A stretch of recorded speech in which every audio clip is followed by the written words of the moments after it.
Makin kesini PDIP makin banyak maunya. Makin ngelunjak.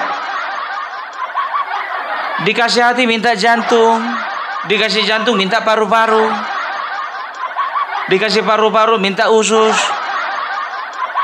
Kalian kira yang bernegara ini sama kayak jualan daging?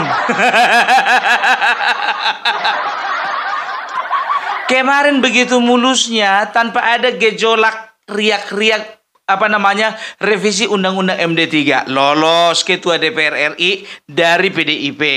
Nah, dibiarkan lama-lama ternyata ada rencana mereka masuk kabinet. Awak kira cuma satu. Rupanya mereka hembuskan di luar sana harus 2 menteri.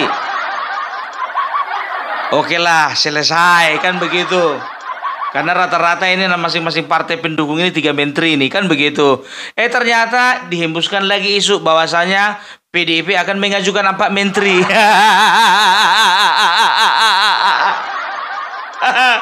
Kalian kira milik nenek moyang kalian ini? Negara ini. Ya, Presiden Soekarno itu founding father, bukan nenek moyang kami. Ya, udah cukuplah Romi Soekarno menikmati. Jangan kalian tambah-tambah lagi. Mau kalian tambah-tambah lagi?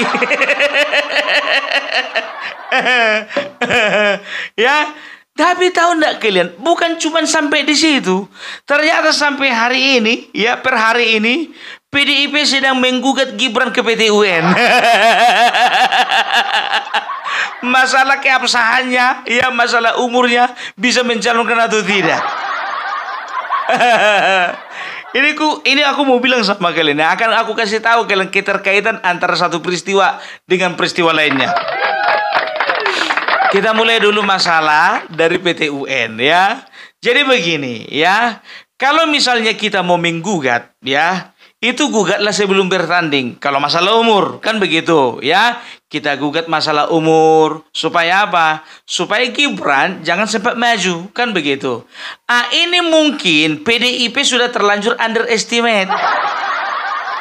Dia pikir ya kan, yang satu udah ketuaan, yang satu masih bocah ingusan. Iya kan? Gak bakalan menang ini. Tetap kita tetap kita menjadi yang pertama. Solid. Kita menangkan ini dengan 1 putaran. Masih ingat kalian siapa itu? 1 putaran memang. 1 putaran tapi 16%. Selesai memang 1 putaran. Iya kan? Ternyata ya mereka mungkin lengah ya kan, tidak mereka lakukan tidak mereka buat gugatan ya.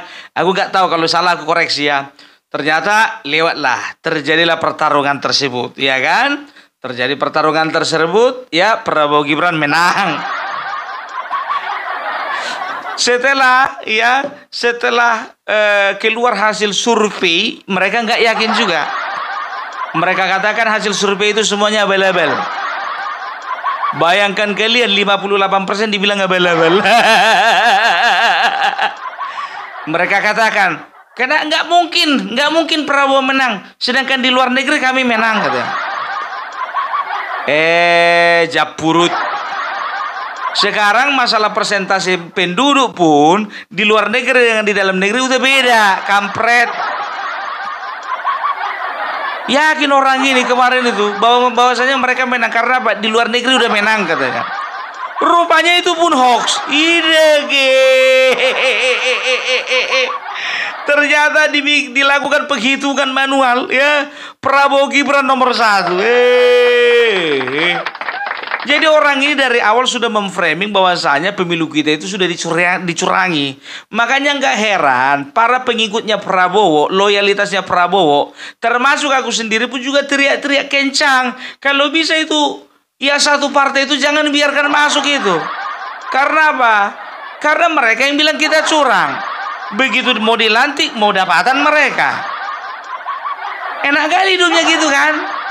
Itulah karena apa? Karena mereka itu keturunan Soekarno. Iya, udah aku bilang sama kalian, cuma keturunannya Soekarno yang bisa berbuat seenaknya di negara ini.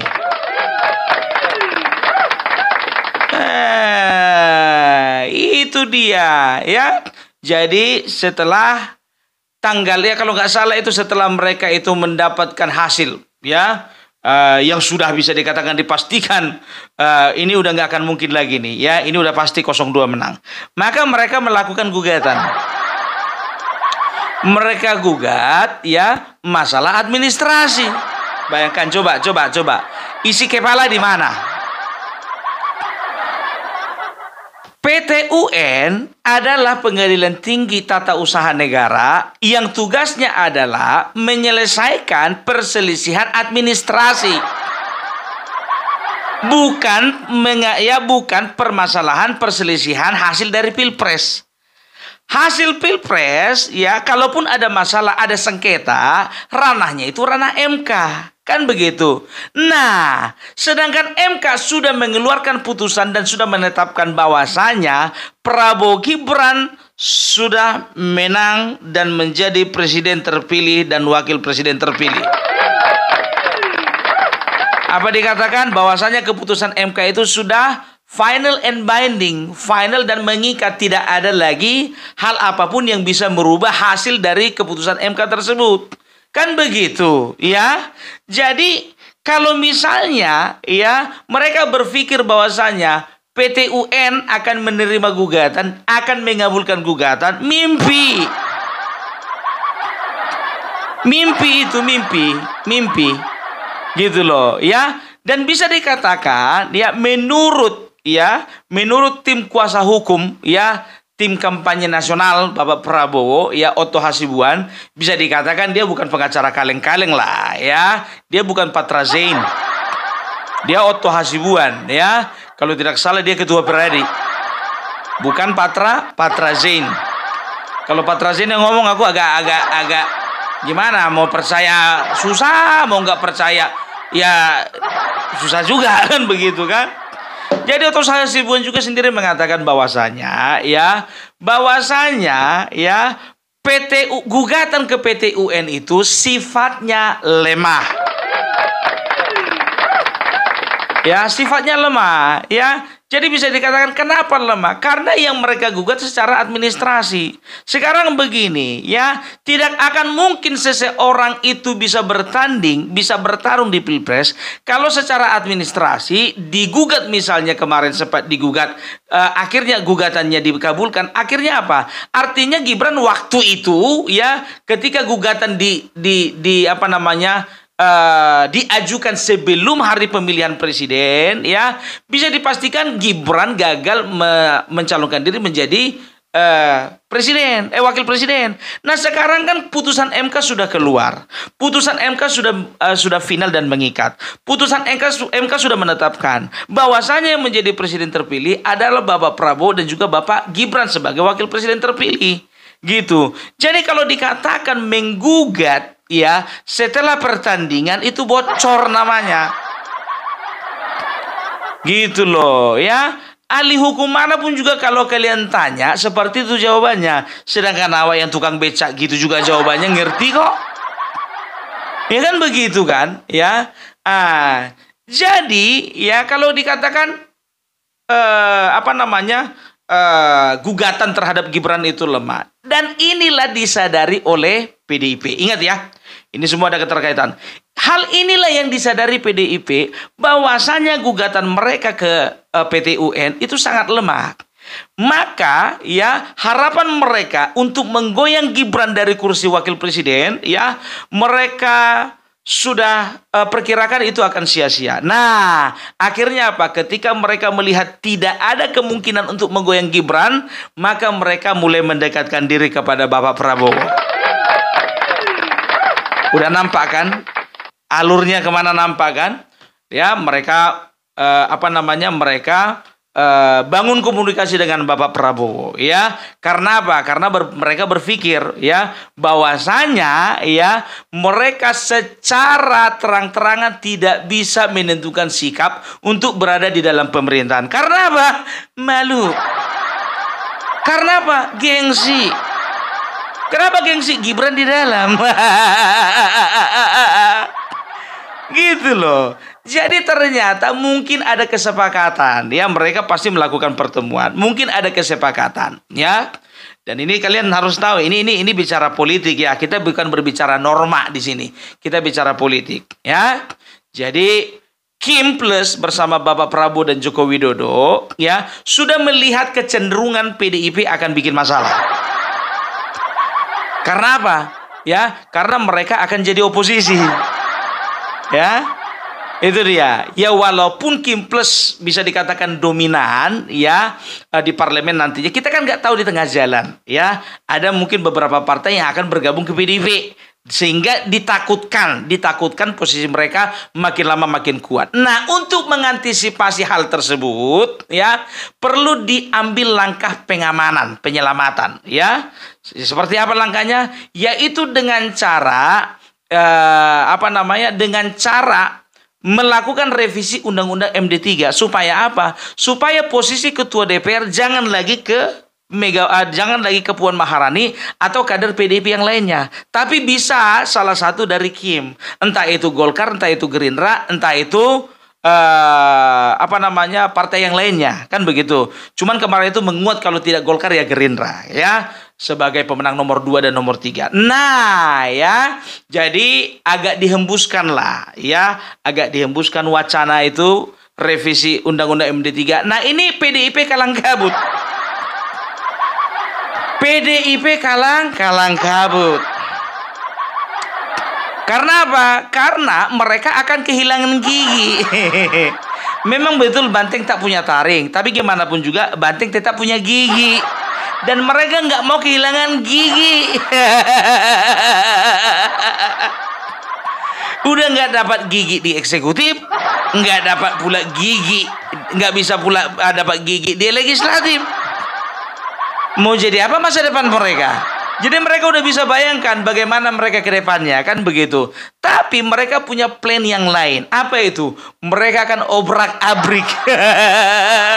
Sama seperti yang mereka lakukan kepada zaman pemerintahan SBY, itu juga mereka akan lakukan ke pemerintahnya Bapak Prabowo. Dan Prabowo ya ini melihat bahwasanya ini kan menjadi situasi yang sangat rumit ya ketika PDIP tidak bisa diajak seiring sejalan ya. Jadi bagaimana supaya menjadi seiring sejalan, minimal seiring sejalan walaupun tidak dalam kabinet ya, dihembuskanlah revisi Undang-Undang MD3. Loh, kenapa kayak gitu? Undang-Undang MD3 sebentar direvisi, sebentar lagi kembali ke awal, sebentar revisi, sebentar lagi kembali ke awal. Nah, kan semuanya kan sesuai dengan prosedur. Masih dalam bingkai konstitusi. Tidak menyalahi aturan. Kan begitu. Karena apa? Aturan siapa yang bikin? Legislatif. Udah itu kerjaan mereka kok. Akhirnya apa? Mungkin ada kesepakatan ya berhentilah, stoplah isu revisi Undang-Undang MD3 ya dengan catatan PDIP akan tetap mencalonkan Puan Maharani menjadi Ketua DPR ya, dan juga PDIP nantinya kalau mau di luar tapi jangan macam-macam. Kalau mau di dalam ya silakan saja. Akhirnya PDIP ya memandang ini menjadi sebuah kesempatan ya. Kesempatan apa? Kesempatan emas. Karena apa? Karena mereka tidak rela kemarin berkuasa penuh, sekarang sudah tidak berkuasa. Kalau dari mereka kemarin ada presiden, yang sekarang paling tidak ada menteri. Gitu. Kemarin mintanya 2, sekarang kok 4. Opung kau sembarangan ngomong kau. Mana pernah PDIP minta kursi presiden? Minta kursi menteri. Loh, jadi yang menghembuskan di luaran itu siapa? Mana mungkin kami? Ya kan begitu. Akhirnya diputuskanlah bahwasanya kemungkinan besar PDIP akan bergabung di dalam pemerintahan. Gitu dia. Ya, supaya apa? Supaya ya bisa dikatakan ini tidak ada gangguan-gangguan dari hama ini. Ya, tidak ada gangguan-gangguan ya yang akan membuat kabinet gatal-gatal. Kan gatal-gatal itu ya kan. Contohnya misalnya Presiden membuat sebuah kebijakan, ini, datang PDIP, ya kan, tidak bisa. Oh, garuk kepala lah. Itulah efek gatal-gatal maksudnya tadi. Gitu ya. Jadi, oleh karena posisi, ingat tadi ya, oleh karena tadi mereka tahu bahwasannya gugatan mereka lemah kepada Gibran, mereka ambil tindakan ya untuk mendekat kepada Prabowo, dan ternyata ya langkah tersebut berhasil. Nah ya, jadi sekarang itu mereka itu masih gambling gitu loh. Gambling dengan apa? Dengan PR mereka yang belum selesai. PR di mana? PT UN. Jadi ku bilang sama kalian, di dalam PDIP sendiri pun juga sekarang mereka itu mereka sebetulnya ragu PT UN itu terkabulkan atau tidak. Gitu loh, mereka ragu, mereka sendiri ragu. Gitu ya, jadi bisa dikatakan ya misi mereka itu uncompleted. Ya, dan Gibran akan tetap bisa dilantik. Bisa, pasti ya, karena gimana pun juga ya gugatan mereka itu lemah. Makanya PDIP mendekatkan diri ke Prabowo supaya apa? Supaya mereka nggak kehilangan gigi. Gitu dia. Jadi ada wacana nanti ya kalau di luar pemerintahan menjadi oposisi yang konstruktif, kalaupun di dalam pemerintahan ya tetap menjadi tetap menjadi partai ya dengan misi sama-sama membangun Indonesia gitu. Nah ya, di situasi seperti ini ya, kalian tahu enggak kira-kira siapa yang gigit jari? Otomatis yang gigit jari itu adalah golongannya Abah. Kenapa? Ya, karena mereka ya akan dengan sangat sakit hati. Mereka akan sangat sakit hati ketika melihat bahwasanya dari 16% berhasil mengantarkan Pak Menteri. Ya, sementara mereka 24% nggak dapat apa-apa.